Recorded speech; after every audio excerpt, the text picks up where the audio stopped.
and welcome to this week's coffee vlog. It's now Friday the 2nd of December, heading home at 5:35, a bit earlier. Okay, I'm not sure what he's doing. I'm going to go before him. Zoom. So this week has been, it's not been too bad. It's been chuffing hectic, to be honest. Still got loads of work on. Saturday night, I had to come into work to open up so my Christmas market guy could get the very last bit of chocolate sauce I had in the warehouse because he'd had such a busy Saturday. Tuesday, I had to rush over to Manchester city centre to where he is to drop off some more chocolate sauce that I'd got expressed over. And then on Wednesday we dropped a load, like another 72 bottles, and I think it already had like 44 bottles by then since Saturday night. And then today I took across another 126 bottles of chocolate, but he's rung me this afternoon and says he doesn't think that's going to cover the weekend.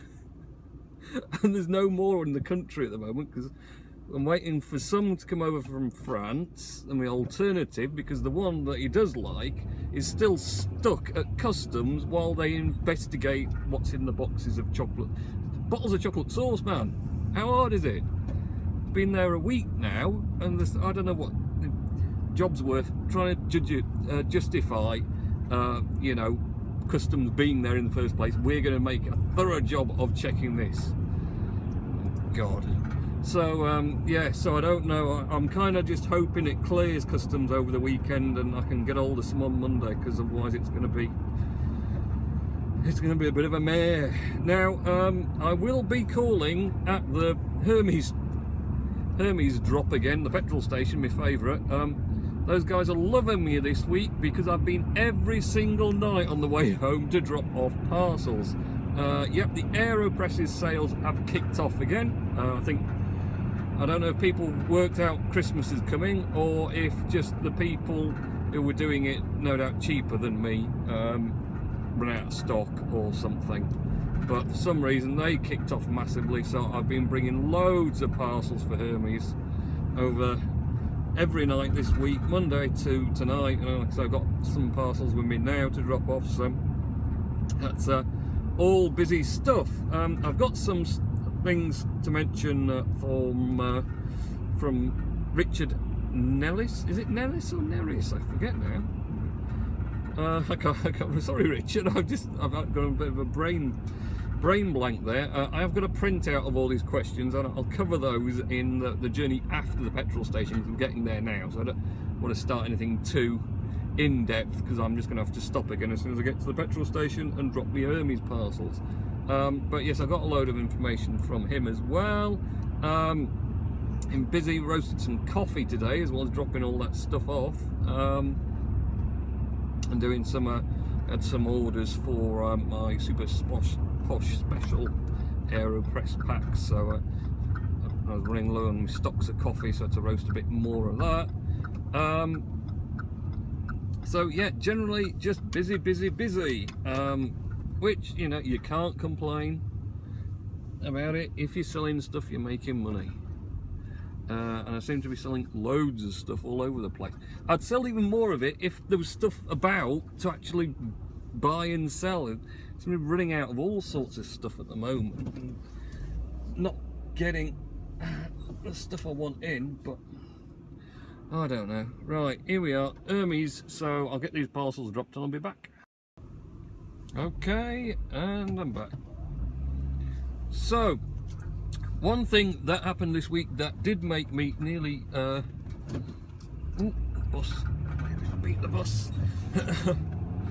Maybe, yeah, one thing this week that nearly made me poop myself, for want of a better term.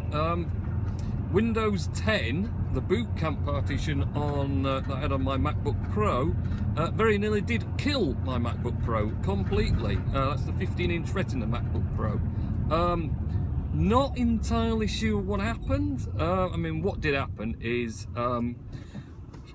the the game Hello Neighbour that my youngest has been getting into went into Alpha 2 last weekend at some point. So there've been loads of YouTube videos that my youngest has been watching on it, Alpha 2, and he was desperate to play it. It of course needs 64-bit Windows, which is why obviously trying to run it in a VM on a Mac wouldn't work. So I had this boot camp, partition on the MacBook Pro, so I could boot into proper Windows 10 and use it. So fine. So I'd got it out, booted up Windows 10. There was a driver update and video driver for graphics, so I did that. Now I'm not sure if this was relevant or not to it. And then of course went to get the Hello Neighbour Alpha 2, but to get the latest versions you've got to pay, but basically you get the full game when they're finished developing it and whatever else. But you know, first time just to try it out, I just got the free, which is the very first version. So of course I had to do the payment, but then you've got to wait for the email back with the link to download the full Alpha 2 game. So I'd done that, installed updates, I was waiting for the email, and I'd left the MacBook just on the side, and obviously it wasn't on charge or anything, just left it there waiting for this email, which took about an hour in the end, would you believe. In fact, it took so long that the youngest decided he'd wait till another night to play Alpha 2 and he'd do something else, which is fair enough.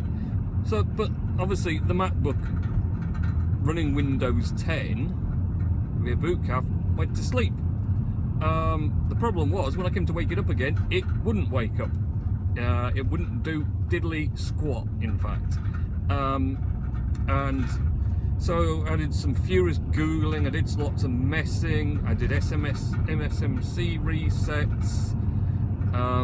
You can obviously do the PRAM, NVRAM reset, but you can only do that when it's booting.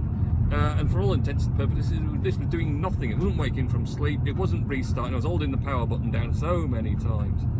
And I kind of Googled it, and there's apparently some sleep issue with Windows 10 on with MacBook Pros. Something they don't want to wait, but you're supposed to be able to hold the power button down and just force it off and start it up again, but that was not happening for me. And yeah, I was furious, messing about and back and forth. Eventually, I don't know, I did so many SMC resets and taking power out and putting it in, pulling the power out and putting it in, and power on off button. Eventually, it just restarted itself, booted up from fresh somehow, and I was like, oh, thank goodness for that. So immediately turned off all the energy saving options, so it never goes to sleep ever. So I don't have that struggle again. So yeah, that was a bit of a moment for me. Right, now, the bus doesn't come out. Now I've got some things, like I say, that Richard told me I had to mention. I'm going to have to now. I've got no other traffic to worry about, and there's nothing coming along here, so I'm going to try and have a quick nosy at what he told me about. T&P Prince, his mum and dad haven't been very well this week. They've had the flu and things, so sorry that they've not been well, but at least you've not had it, Richard. You've been feeling better, so that's good news, isn't it? So that's good. Fantastic Beasts, he went to see a film, Fantastic Beasts. I've not really looked a lot of information about that one, to be honest, Richard, so it'd be interesting to know what you thought about it. Is it Fantastic Beasts Somewhere to Find Them or something like that, I believe it's called. But yeah, it'd be interesting to know what you think of that one, Richard, when you get 5 minutes to let me know. But yeah, sounds like a good film. Good night out at the cinema, you can't beat that. I think the youngest is now he's got 6 to 6, he's starting to think that he might want to go to the cinema to watch a film, as opposed to sitting at home and watching it, which is fair enough. He had me watching Planet Earth on Netflix last night. But actually, that was one thing I'm talking about watching, because something else we watched last night was the Grand Tour. In fact, we all watched it as a family as well, which is obviously, the Grand Tour is the Amazon Prime Video version of, well, it's a car show actually. It's a car show with Jeremy Clarkson, Richard Hammond and James May. And obviously, previously the trio were on Top Gear, which is a show I watched religiously. until all the kerfuffle with Clarkson and the Plater-Cold Meat incident, which, you know, I still think the BBC were right to do what they did, which was kind of not renew his contract or whatever. I don't know if they fired him, but they just said they weren't renewing his contract, whatever else. But at the end of the day, the show really was those three, and I think they've proven it now. The Grand Tour, I think the third one's available to watch now on Amazon Prime. It's been fantastic. Loved it. Absolutely loved doing it. Didn't watch the Top Gear with the other hosts, Chris Evans, and then they got Matt LeBlanc in. Didn't watch that at all. Was not really interested in even watching it then, because it really is the three, Clarkson, Hammond and May, make the show, and I think they've proven it again with this, because it is just, it's entertaining. And the thing is, it's not just a car show, it's them being entertaining, because they're quite genuinely funny as sort of personalities on the TV themselves anyway. So yeah, we all watched that, the Grand Tour. We're looking forward to watching the next one, and yeah, I think it just looks fantastic. You can see Amazon have really thrown the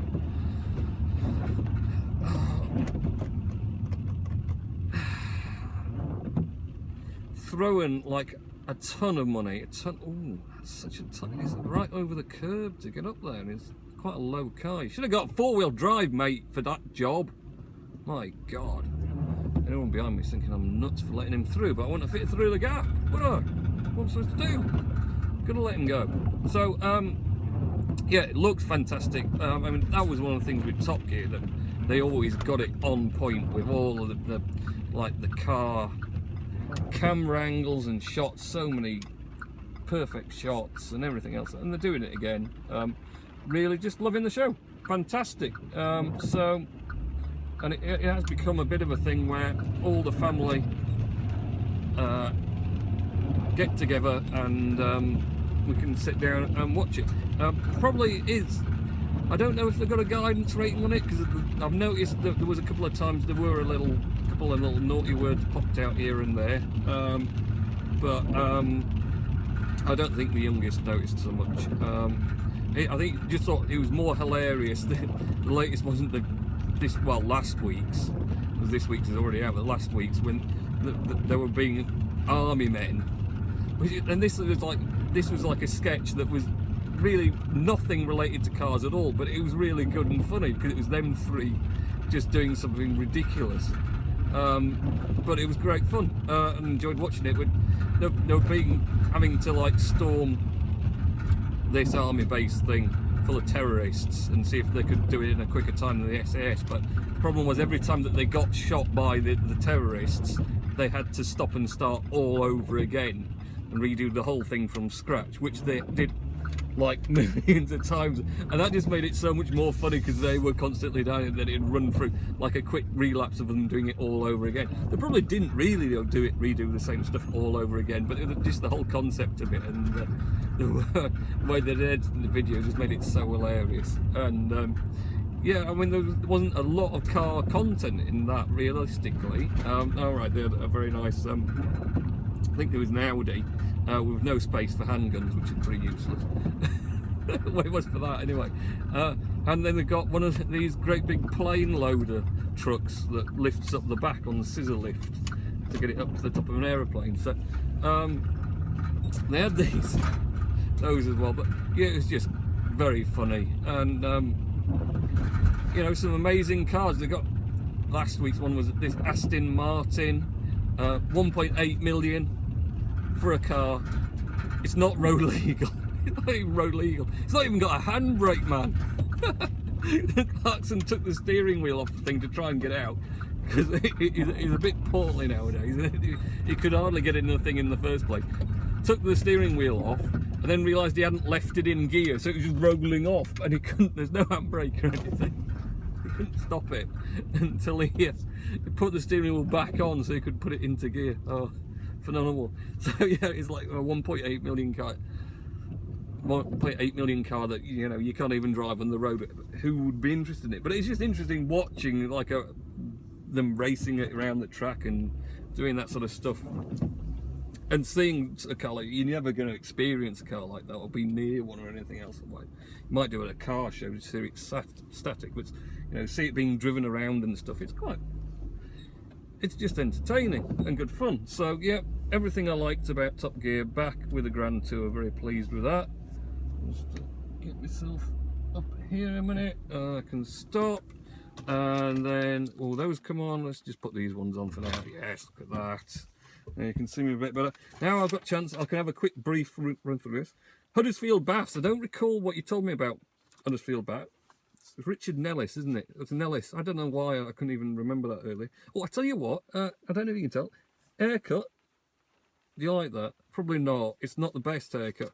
It was my haircut. I did it myself. Sorry. I was doing a beard the other Sunday, and I went a bit too high on the side, and then I thought, oh, I'll do match the other side, and the other side I went even higher wrong, and I got to that point where you just think, oh, I'll tell you what, I'll just go around all of it then. So I did all the back. Apparently I can't tell the back, you see, because you know, eyes don't go around back, but apparently the back's all right. I mean, it's amazing really, but I do look a bit weird because obviously I've all shaved all around there and got this tufty top bit going on, but yeah, who cares really? I don't care. Dumb and Dumber Crash by the Primitives. Oh, I think he sung that because Richard goes to the Feathers or something in Halifax, and they do karaoke on a Tuesday, and he goes and does his singing. Mermaid Fish Restaurant and the Grumps tonight. Now, was that last night? Because you sent me that last night. I was asleep last night. I was tired. Yeah, I was asleep very early, actually. Paul, who lives in Lion Street, but I don't know if that wasn't supposed to be about me going down or something. I'm not sure about that anyway. So there you are. That's all Richard's little bits done. There was one little other thing I was going to tell you about, which was, this is totally ridiculous, but you know, the way the world works. PayPal sent me an email, and it actually wasn't a phishing one, it was a proper PayPal email for a change, saying that my account was on lockdown and I had to immediately stop or desist what I'd been doing, which is a heinous crime.